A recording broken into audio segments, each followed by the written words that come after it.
जय हिंद साथियों, जय श्री राम, जय बजरंगबली, हर हर महादेव। मित्रों, आज श्री रामचरितमानस अक्षरशः कथा ज्ञान यज्ञ के अगले दिवस में पृष्ठ संख्या 351 अयोध्या कांड और दोहा संख्या 101 से आगे हम लोग बढ़ रहे हैं। पिछले दिवस में हमने देखा कि किस प्रकार से प्रभु श्री रामचंद्र जी केवट से नाव लाने के लिए कहते हैं। केवट बार बार कहता है कि जब तक आपका पांव पखार नहीं लूंगा तब तक मैं नाव इस पार नहीं ला सकता।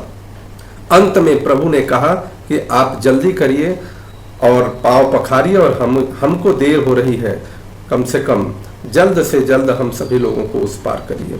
यहाँ तक और केवट कठौते में पानी लाता है, पांव पखारता है, अपने और पितरों सहित तरता है। उसके बाद अब देखिए आगे क्या लिखते हैं। आप श्री रामचरितमानस के इस अक्षरशः कथा ज्ञान यज्ञ को अधिक से अधिक लोगों तक पहुंचाएं। इसका मूल उद्देश्य समझने का प्रयास करें। हमारे घर में बुजुर्ग होते हैं, हमारे घर में माताएं बहनें होती हैं, ऐसे भी श्रेष्ठ जन होते हैं जो श्री रामचरितमानस का वाचन करना चाहते हैं, पढ़ना चाहते हैं, अध्ययन करना चाहते हैं। क्योंकि जब तक हम अपने शास्त्रों का अध्ययन नहीं करेंगे तब तक हमारा भला होने वाला नहीं है। हम अपने शास्त्रों का जब अध्ययन करेंगे तब जाकर के अपने सनातन धर्म की श्रेष्ठता को समझ पाएंगे। और हमारे प्रभु श्री रामचंद्र जी ने, योगेश्वर श्री कृष्ण ने इस धरती के जनमानस के कल्याण के लिए किस प्रकार से उन्होंने संदेश दिया उसको समझ पाएंगे। इसलिए सबको हो सकता है कि पढ़ने का समय न मिले, हो सकता है कि श्री रामचरितमानस पढ़ने में जो निश्चित आवश्यकताएं होती हैं न पूर्ति हो पाए, तो इसके माध्यम से आप इसको समझा सकते हैं और लोग अपने घरों में इसको लगा सकते हैं, सुन सकते हैं। आइए आगे क्या लिखते हैं।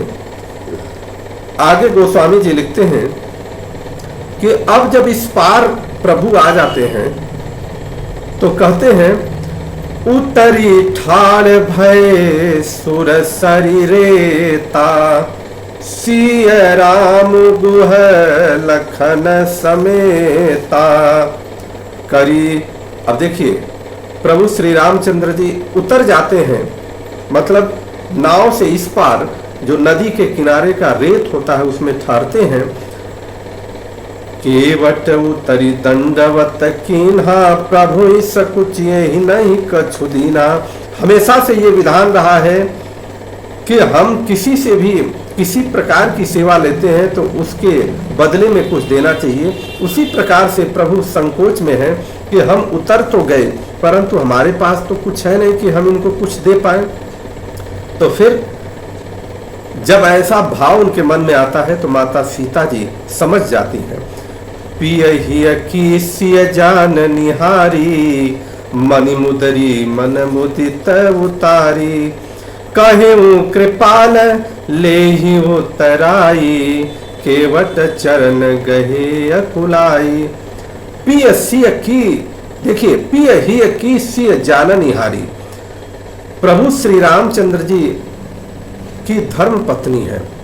वह प्रभु श्री रामचंद्र जी के हृदय की बात को समझ जाती हैं, अर्थात वही आपकी धर्म पत्नी हो सकती है, वही आपकी जीवन संगिनी हो सकती है जो अपने पति के हृदय की बात समझती हो कि वह क्या सोच रहे हैं, किस प्रकार से वह हमसे कुछ चाह रहे हैं। तो जब वो जान जाती हैं तो उन्होंने रत्न जड़ित जो अंगूठी पहनी थी माता जी, उन्होंने उतार दिया और उतार करके प्रभु को दे दिया। और जब प्रभु को दे दिया तो प्रभु क्या कहते हैं कि उतराई के रूप में केवट को देते हैं तो केवट चरण गहे अकुलाई, और केवट तुरंत ही प्रभु के चरण पकड़ लेता है और वह व्याकुल हो जाता है। और क्या कहता है देखिए, नाथ आज मैं काहू न प्यावा, मिटे दोष दुख दारिद दावा, बहुरी काल में कीन्ही मजूरी, आजु दीन विधि बनी बल भूरी। करे हे नाथ, केवट कह रहा है अपनी श्रद्धा के साथ कि आज मैं क्या नहीं पा गया, मेरे सारे दोष दुख और दरिद्रता की आग आज बुझ गई है। और मैंने बहुत समय तक मजदूरी किया है, इस पार से उस पार ले जाना, लोगों को फिर लौटाना, फिर ले जाना, ये तो मैंने बहुत साल किया है, बहुत मजदूरी किया है। विधाता ने आज बहुत अच्छी भरपूर मजदूरी का जो फल है मुझे दे दिया है। क्या? लेकिन जब केवट को ये समझ में आता है कि हमें प्रभु अब मानेंगे नहीं, कुछ देंगे, तो वह देखिए केवट ने किस प्रकार से दिमाग लगाया प्रभु के लिए कि कह रहा है, अब कछु नाथ न चाहिए मोरे, दीन दयाल अनुग्रह तोरे। हमको कुछ नहीं चाहिए। कह रहा, हे नाथ, हे दीनदयाल, आपकी कृपा से अब मुझे कुछ नहीं चाहिए। लेकिन अगर आप बहुत ज्यादा दबाव बना रहे हैं तो वो क्या कहता है, दिमाग लगा दिया फिर से, क्या कि फिरती बार मोही जो देवा, फिरती बार मोही जो देवा, सो प्रसाद मैं सिर धरी लेवा। जब आप लौटिएगा उस समय जब मुझे जो भी दीजिएगा मैं उसे प्रसाद स्वरूप अपने सिर धारण कर लूंगा। केवट ने इसमें किस प्रकार से बुद्धि लगाई है कि अब इसकी भी गारंटी ले लिया है कि वो लौटिएगा, अर्थात लौटेंगे भी तो इसी रास्ते लौटेंगे। मतलब प्रभु को जानता है कि अब उनको इस रास्ते लौटना पड़ेगा, तो एक बार पुनः प्रभु का दर्शन होगा, उनकी चरण धूलि मिलेगी। ये काम केवट अपने बहुत सुंदर बुद्धि लगा दिया। इस प्रकार से कहा जाता है कि केवट जैसी बुद्धि कोई लगा के देख ले, आ जाते हैं राम कोई बुला के देख ले। बहुत कीन है प्रभु लखन सिया, नहीं कछु केवट ले, विदा कीन है करुणा यतना, भगति विमल बरुदेहि। प्रभु श्री राम जी, लक्ष्मण जी और सीता जी ने बहुत आग्रह किया, परंतु केवट ने कुछ नहीं लिया। तब करुणा के दाम भगवान श्री राम ने निर्मल भक्ति का वरदान देकर उसे विदा किया और उन्होंने कहा कि मैं जरूर आऊंगा। तब जन करी रघुकुल नाथा, पूज पार्थिव नायउ माथा, सिय सुर सरी कहूँ कर जोरी, मातु मनोरथ पुरऊ बिमोरी। फिर रघुकुल के स्वामी श्री रामचंद्र जी ने स्नान किया और स्नान करने के बाद पार्थिव पूजा की और शिव जी को सिर नवाया। सीता जी ने हाथ जोड़कर गंगा जी से कहा, हे माता, मेरा मनोरथ पूरा कीजिए। देखिए कितनी लीला चल रही है। प्रभु शिव जी की आराधना करते हैं, शिव जी प्रभु की आराधना करते हैं, अर्थात ये संकेत हमें दिया जाता है कि हम कितना भी ऐश्वर्यवान हो जाएं, कितना भी बलशाली हो जाएं, कितना धनवान हो जाएं, हमें अपनी श्रेष्ठता का गुमान नहीं होना चाहिए। हमको हमेशा अपने से ऊपर एक श्रेष्ठ को रखना ही चाहिए, तब जाकर के आपके जीवन का कल्याण होगा। पति देवर, माता जी मांग रही है गंगा जी से क्या कि पति देवर संग कुशल बहोरी, आई करो जेहि पूजा तोरी, सुनि सिय विनय प्रेम रस सानी, भई तब विमल बारी बर पानी। देखिए अब वो वरदान मांग रही है कि जिससे मैं पति और देवर के साथ कुशल पूर्वक लौट करके आ करके आपकी मैं पूजा करूं। हे माता, ऐसा वरदान दीजिए। सीता जी की प्रेम रस में सनी हुई बातों को सुनकर गंगा जी के निर्मल धारा से आवाज निकलती है। क्या आवाज निकलती है? कहती हैं गंगा मैया कि सुन रघुबीर प्रिया वैदेही, तब प्रभाव जग विदित न केही, लोकप होहि विकल लोकप होहि बिलोकत तोरे, तोहि से वही सब सिद्धि कर जोरे। हे रघुवीर की प्रियतमा जानकी, सुनो, तुम्हारा प्रभाव जगत में किसी नहीं मालूम है। तुम्हारे कृपा दृष्टि से अर्थात देखते ही लोग लोकपाल हो जाते हैं। तब सिद्धियां, सारी सिद्धियां हाथ जोड़े खड़ी रहती हैं। तुम्हारी महिमा को कौन नहीं जानता है। फिर भी वो कह रही हैं, तुम जो हम ही बड़ी विनय सुनाई, कृपा की मोहि दीनी बड़ाई। तदपि देवी मैं देवी असीसा, सफल हो नहीं निज बागीसा। और तुमने जो मुझको बड़ी विनती सुनाई है, यह तो मुझ पर कृपा की है, मुझे बड़ाई दी है।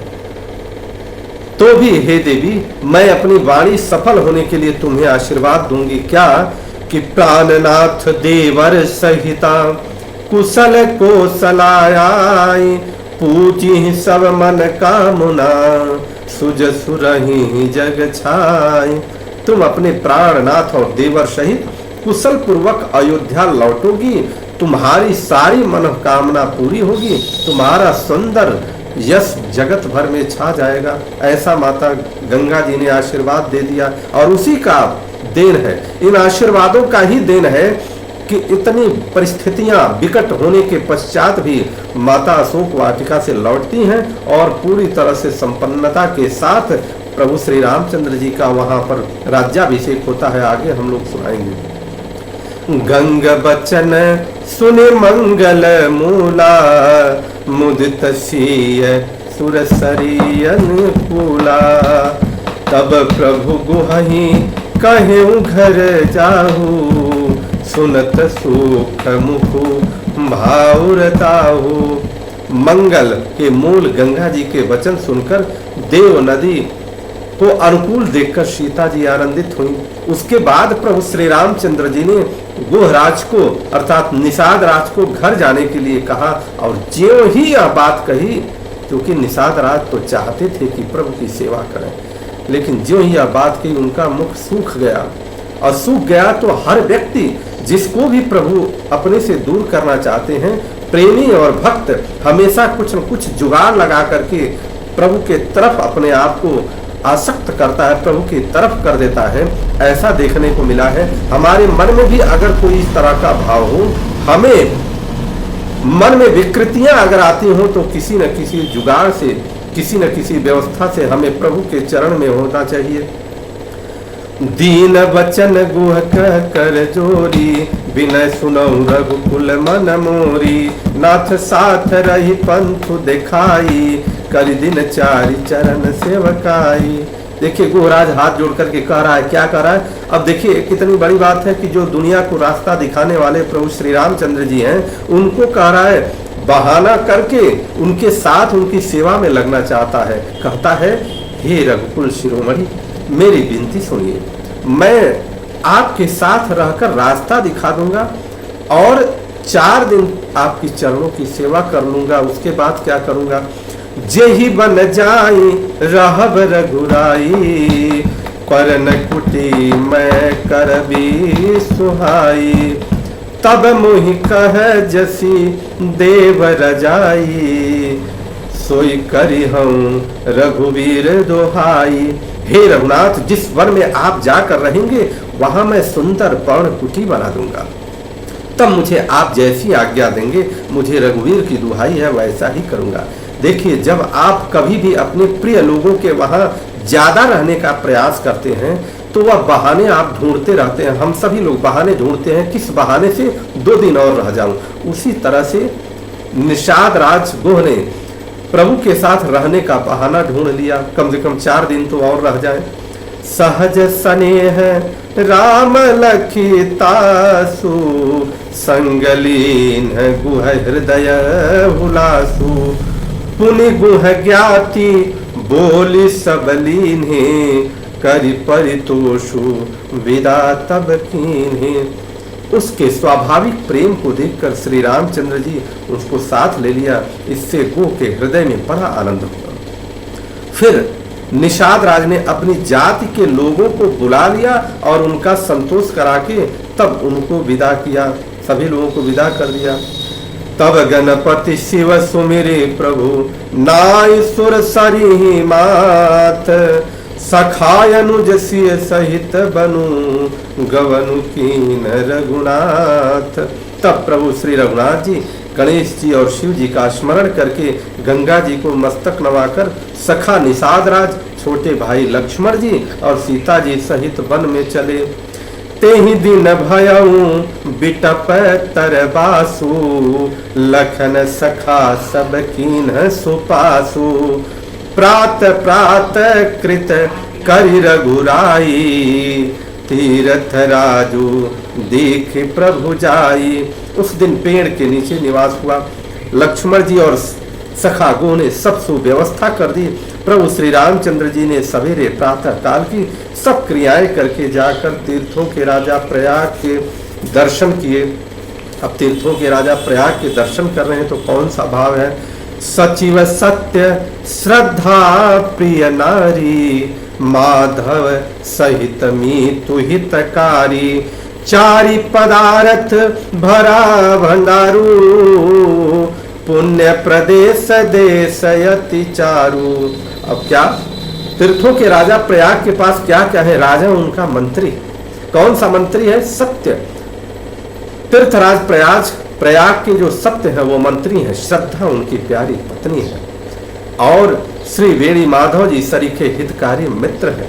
चार पदार्थ धर्म अर्थ काम और मोक्ष से भंडार भरा है। यह पुण्यमय प्रांत ही उस राजा का सुंदर देश है। यह पूरा वर्णन इसीलिए तीर्थराज प्रयाग में माघ मेला निश्चित रूप महाकुंभ के रूप में लगता है। कुंभ और महाकुंभ के रूप में क्षेत्रु अगम गढ़ु गाढ़ सुहावा, सपने नहीं प्रतिपक्षिन पावा। सेन सकल तीर्थ बर बीरा, कलु सयनीक दलन रन धीरा।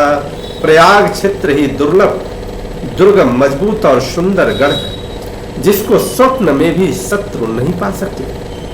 संपूर्ण तीर्थ ही उसके श्रेष्ठ वीर सैनिक हैं जो पापों की सेना को कुचल डालने में बड़े वीर हैं। कितना सुंदर वर्णन। संगम सिंहासन सुठी सोहा, छत्रु अखय बटु मुनि मनु मोहा। चंवर जमुना अरुगंग तरंगा, देखी हो ही दुख दारिद भंगा।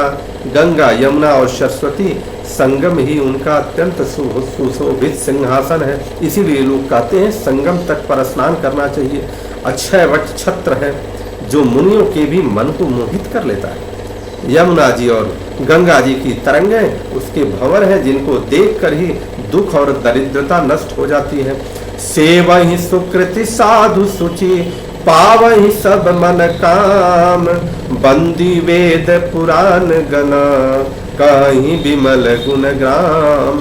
पुण्यात्मा पवित्र साधु उसकी सेवा करते हैं और सब मनोरथ पाते हैं। वेद और पुराणों के समूह पाठ है जो उसके निर्मल गुण गणों का बखान करते हैं।